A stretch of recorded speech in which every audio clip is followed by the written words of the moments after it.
தூய மத்தேயு எழுதிய நற்செய்தி பிரிவு 5 இறைவசனம் 30. உங்கள் வலக்கை உங்களை பாவத்தில் விழச் செய்தால் அதையும் உங்களிடமிருந்து வெட்டி எறிந்து விடுங்கள்.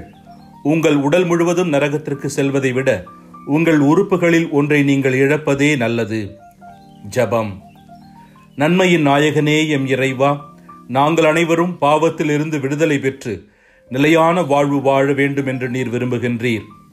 எங்களை பாவத்தில் விழச் செய்யும் காரணிகளிலிருந்து நாங்கள் எங்களை காத்து மன தூய்மையுடன் வாழவும், அதன் வழியாக நிலையான பேரின்பத்தை நாங்கள் பெறவும் தேவையான அருளினை தந்தருளும். ஆமென்.